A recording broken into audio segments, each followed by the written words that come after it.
Below 404. All right, man. It's something I wasn't gonna really talk about because the fight isn't announced, isn't probably close to being announced, probably isn't gonna be made next. But who knows? Maybe it will. So Shawn Porter on his podcast was talking about Bud Crawford and saying that's a fight that he wants, but he also was talking about if the fight happened, he wouldn't give Bud time to warm up. He himself is he's a notorious fast starter. Wouldn't give Bud time to calculate this and that and figure out what stance he wants to fight out of, and he better know before he comes into the fight whether he's going to fight southpaw or orthodox, which I think Bud goes into every fight with the plan that he'll fight either way. Very seldom do you see him fight a whole fight in one stance. But that said, Shawn was saying all this, but he didn't sound very confident in what he was saying. Shawn was hanging on to his words as if he didn't know what he wanted to say next, which direction he was trying to go with the statement that he was trying to make.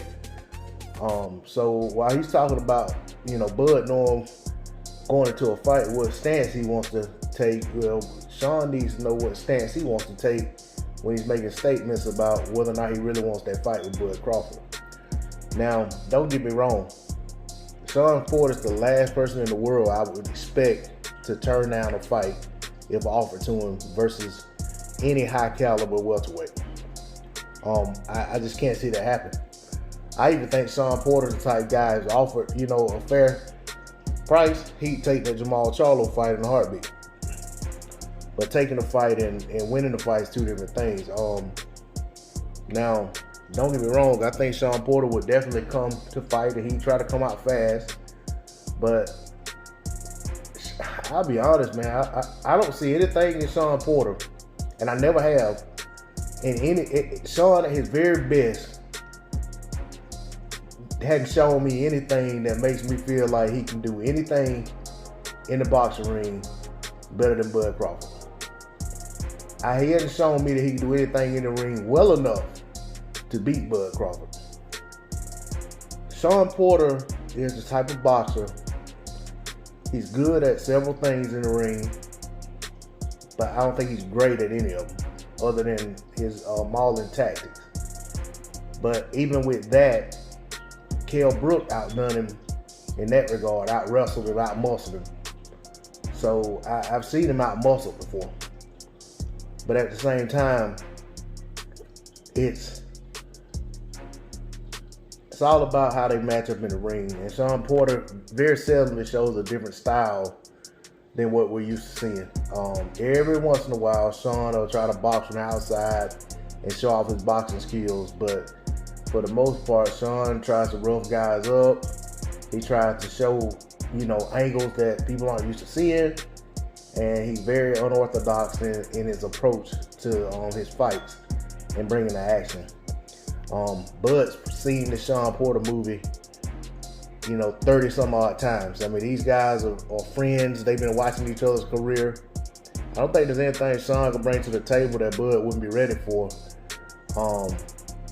But again, if this is a fight that Shawn Porter wants, and if Bud can't get the fights that he wants, then why not?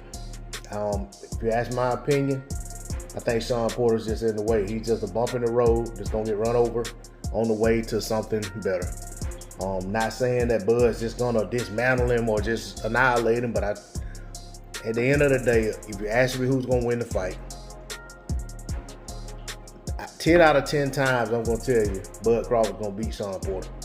I just don't see nothing Shawn Porter has that's gonna trouble Bud for more than a round or two. And by that I don't mean the first or second round. I just mean in the fight. I just think that maybe for a round or two, maybe 3, he may give Bud some problems. But I think for the most part, if it went 12, it'll be a 9-3, 10-2 type of affair. And I wouldn't rule out Bud dropping Porter, maybe even stopping him. We've seen Porter dropped a couple times throughout his career, well, several times, And even in the Ugas fight, he was dropped and it didn't count. Not that he was terribly hurt, but you know, none of these guys are above being knocked out. I just don't see Porter, being knocked out. It's hard for me to envision him being knocked out and stopped by anybody, unless it's a accumulation of punches and the ref stops the fight or the corner stops it. I just can't see Shawn Porter just battered to the point that he himself can't continue. But we never know. But that's all I gotta say on the subject. D-Lo 404 Boxing. I'm out.